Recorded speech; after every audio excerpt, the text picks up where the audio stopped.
Welcome to T21 Mom. Hi friends, it's your friend Mary and welcome back to the T21 Mom podcast. Yes, I know it's been a while. Life threw a few curveballs and honestly, I really just needed a minute. But I'm back and I missed you all. So let's talk about life because, wow, lately it's really been a lot. I feel like I'm constantly juggling flaming torches, aging parents, Ainsley, family responsibilities, and occasionally I drop one of those torches and it lights something on fire. We recently had a pretty serious health scare with my aunt, who's basically like my second mom. So that's been taking up a lot of my time. She's been in the hospital and it's a good 45 to 50 minutes away. And then, of course, I want to spend some time with her. But thankfully, she's getting better and hopefully we'll be out of the hospital soon. But she's got a long road ahead of her. So that's been taking up a lot of my time. And meanwhile, Dennis has bravely taken over the grocery shopping. And by bravely, I mean he's been to Costco on a Saturday, sort of voluntarily. That's love. And Ainsley's been keeping us on our toes, quite literally. I think Ainsley is on a mission to destroy every iPad screen ever made. I've replaced a few. I don't know how many, to be honest. And I replaced her latest one right after Christmas. Added another screen protector because, I learned from my mistakes. And yet, she's already cracked it again. Maybe she's testing a structural integrity, a feature in product testing. Who knows? Also, for quite some time, she's been refusing to wear her hearing aids. I really have no idea why. This actually started in, I think it might have been the summer when we lost a mold to one of the hearing aids. And she won't wear just one hearing aid because I think it sounds weird. And finally, it was over a month before I could get a new one. And then she just really didn't want to wear them anymore. But somehow her EA at school has a magical touch. We really love her and has been able to convince her to wear them at least some of the time. They have like a special kind of AM, FM speaker thing that she wears, that the EA wears. And Ainsley likes to hear people talking into that. Sometimes she'll go up because she likes to hear herself because it is like a Bluetooth to her hearing aids. But I may need to start having her EA come at home with Ainsley so he get her to wear them. Oh, and sleep. What is that? Does anybody know? Ainsley has been getting up. I won't say every night, although lately it's been every night, but a good few times a week and sneaking into our bed. But let's be real, a queen-size bed is not made for 3 people. So I usually end up in her bed because I enjoy some personal space. Her and Dennis love to cuddle. I went in there one morning the other day and there was Ainsley with her arm wrapped around him. It was very cute. And Dennis is way more patient with me with all her moving around and her legs going everywhere. But Dennis is like a bear. He can pretty much sleep anywhere. And then there are the vocal stims. At least I think these are stims. And we've gone through a whole playlist of them. Let's see. Summer, wailing, the kind that makes you question your life choices. She even wailed the entire plane ride home from Paris. You're welcome, fellow passengers. And then the fall, yelling, great. And now it's grunting. Honestly, I'll take it. It's not constant, and it's definitely better than the wailing era. I have to admit, it did decrease significantly once she returned to school, but we're just getting different variations of it. And sometimes it can be a little grating and a little challenging. And now on to Special O, knitting and trying to stay sane. We started Special Olympics, Special O as the cool kids say, back in mid-fall, I think it was. And I almost missed the opportunity because I didn't recognize the email.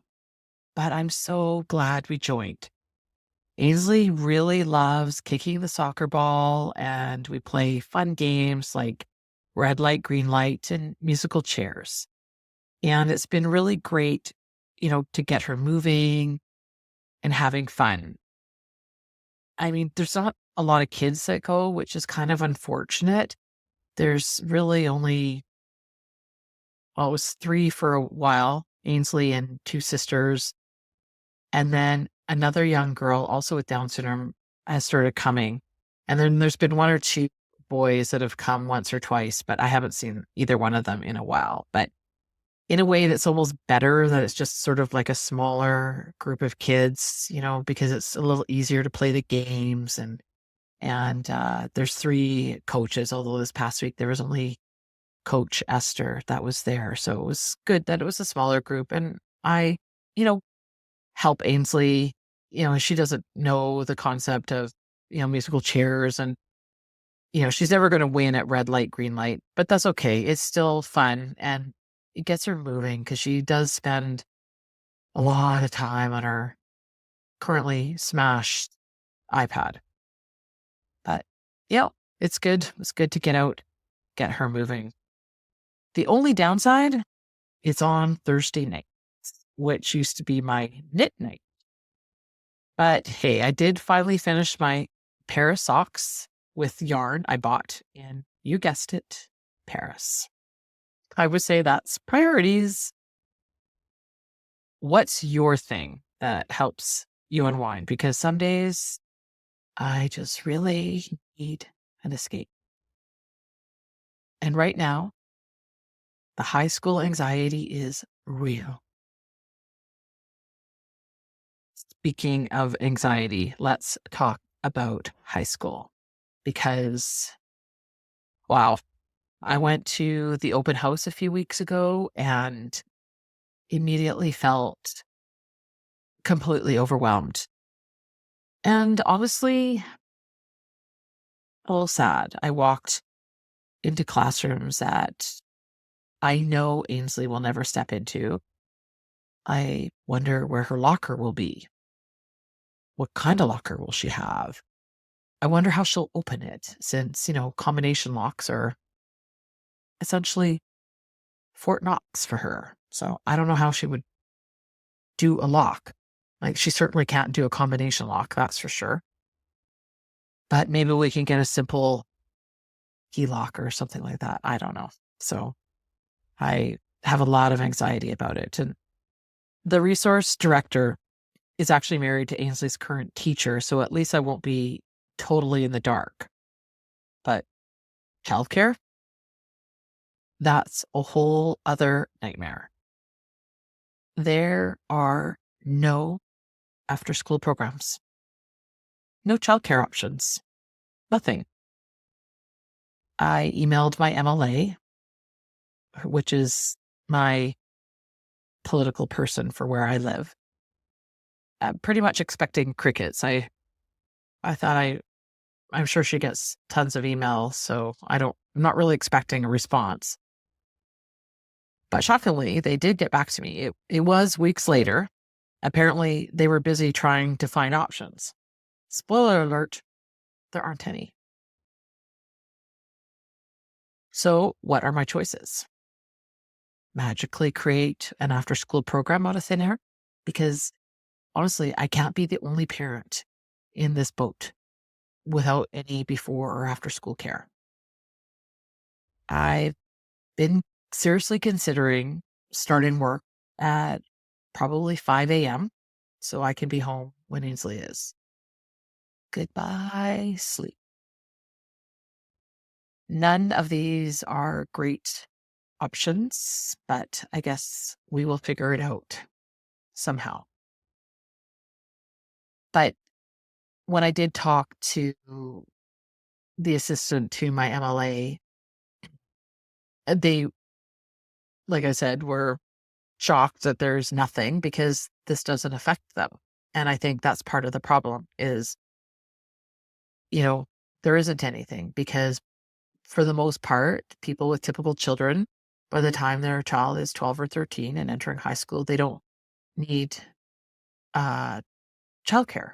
They can get home on their own, and stay home by themselves for a couple of hours. It's not a big deal. But when you have a child with extra needs, such as Ainsley, it, you're kind of stuck between a rock and a hard place. And I do currently get like a childcare subsidy for her current daycare. So I asked, can I still get that subsidy for when she goes to high school? And they said, well, it's different because then it's in home and I'm now waitlisted. And I've asked, well, when will I find out that I'm not waitlisted anymore, that if I get funding? But I haven't heard a response. And so that just also increases my anxiety. And I've been talking to other parents asking, like, what do you do? And mostly what I've been hearing is one parent doesn't work or they change their hours or work part-time. So that sort of seems to be what it is. It's like you have to do it yourself, and for a lot of people, it's just not an option to not work. And it's not really an option for me. So it's very, very stressful. But as always, I'll figure it out. I'll find a way. Now the wins, because we all need some wins. And despite the chaos, school is actually, I feel, going really well. Ainsley's language and reading skills have grown a lot, which makes my heart so happy. I love getting the notes every day from her EA. They're doing a little, I can't remember what it's called. It's like a junior achievement kind of fair at the school where the kids make something and then they sell it. And so I'm kind of ashamed to admit it, but I kind of just assumed Ainsley wouldn't participate in that because I'm thinking, like, what is she going to make? But her EA told me that she's going to make glitter jars. And so I'm really interested to see what these are. And Ainsley was able to get up in front of the class and she showed her glitter jars. I wish I'd had a video of it. And I think I'd have to look it up again, but I think they're called, she decided on the name Glitter Jars by Ainsley. So I think that's really cool. And it makes my heart really happy that they found something that could include her and make her feel like she's participating. So I'm hoping to go to the fair. I'll take, sneak out of work for a bit and maybe go for an hour and check it out because I really want to see what all the kids have come up with and also, to support Ainsley and, maybe take her around to see what some of the other, vendors are. And so she can purchase a few little things. So that just makes me like really happy. And, she loves her music therapy. And all week she talks about it. The woman's name is Michaela, although Ainsley often shortens it to Kayla. And almost every day she's, asking for her, and, she knows who she is and why we go to see her. And today I asked her, "What's your favorite instrument?" And she told me drums. We don't have drums at home, which is probably a good thing. But it was fun to hear that. And I'm so happy that we've been going back to that because we did have a bit of a break. It was kind of during the COVID years and when I had broken my leg and stuff, and we just stopped going. Finally, I resumed it about just over a year ago, about a year and a half ago. And I'm really grateful for that because it's something that she actually loves to go to, that she loves doing. You know, yes, it's labeled as music therapy, but it's great, and it's something for her, aside from all the other therapies that she has to do. So that makes me happy. And she's doing really great in her swim physio. And big news, she's wearing goggles now. She used to rip those off like they were offensive, but now she's diving for weighted rings like a pro. So I'm going to look into some prescription goggles for her because I've heard they're not really that expensive. And, then we can have those. So, if we go swimming ourselves, that she can wear them. I think it's just so wonderful. I used to watch them try to keep those goggles on, and Ainsley would get them off in 2 seconds. And I'm thinking, oh, this is never going to happen. But, you know, the swim physio is through our physio, Brenda. And, you know, she works her hard, and, it's taken a long time, but it's amazing to see things come to fruition when they happen. So I'm really pleased about that. And when Isa started her swim physio, it was really to help with her walking and to build some stamina and some core strength. Swimming was so far off my radar. It wasn't something I thought that we could get to anytime soon. I thought in my mind years and years and years away. But, she is swimming and they're teaching her how to properly do the front crawl now. I mean, that will probably take a while, but that's exciting to see. And I'm not nervous about her being around the water now because I know that she can hold her own and and that's great. And she's also been walking on the treadmill with Dennis. Granted, she keeps trying to pull the clip out to stop it, classic, or to turn down the speed of the treadmill. So Dennis has to cover it up when they do it. But, she's doing pretty awesome and they do about 20 to 25 minutes. And, it's good for her. And, she's building up some stamina because we have gone for a walk outside. And it wasn't like trying to get blood from a stone to try to get her down the block. It actually went really well. So I was really happy to see, the results of this, that it's really working. And, maybe in the summer we can take some short little hikes. We'll see. And me, I'm just trying to keep up. I've started running again, just on the treadmill right now. And once the mornings aren't pitch black anymore, I want to get back to running outside as I really do miss it. That was always kind of my zen time. So I really want to get back to that.